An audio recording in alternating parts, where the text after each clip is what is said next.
बनाते थे वो लोग।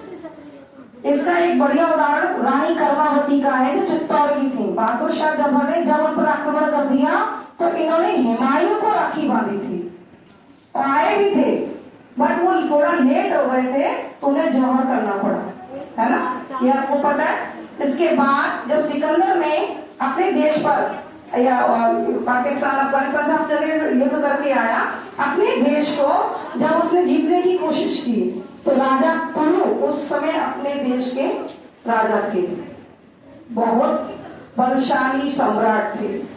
उन्होंने जो है वो इतने थे कि सिकंदर जो है, सिकंदर और पुरु एक दूसरे को हरा नहीं पा रहे थे।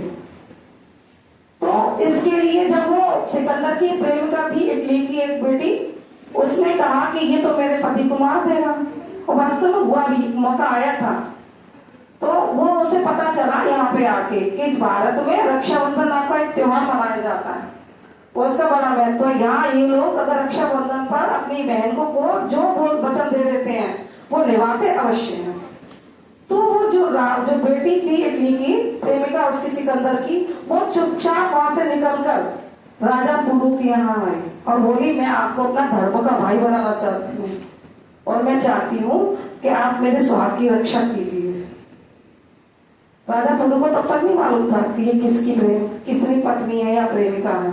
जब राखी बंधवा ली, उन्होंने वचन दे दिया, तब उसने बताया कि मैं सिकंदर की प्रेमिका हूं। तब पुरु ने क्या किया, एक समय ऐसा आया युद्ध के समय पर कि वो सिकंदर को मार सकते थे, लेकिन उस बहन को उन्होंने वचन दिया था, उस वचन की खातिर उन्होंने उसको छोड़ दिया। सिकंदर को खुद पराजित हो गए, लेकिन उस वचन को निभाने के लिए उनको छोड़ दिया सिकंदर को।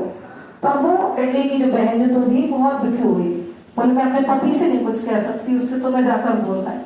वहां के बाद हमारे यहाँ जब अंग्रेजों ने शासन किया हमारे देश पर, तो फिर इस रक्षा सूत्र का रविन्द्रनाथ टैगोर ने बोलिया, उन्होंने संकल्प लेकर अपने देश के बच्चों को तैयार किया देश में लड़ने के लिए। वो पूरे बंगाल में उन्होंने ये बात कह दी थी कि मैं आपका रक्षा सूत्र बांधता हूँ, कौन कौन बच्चा जो है आगे आना चाहता है।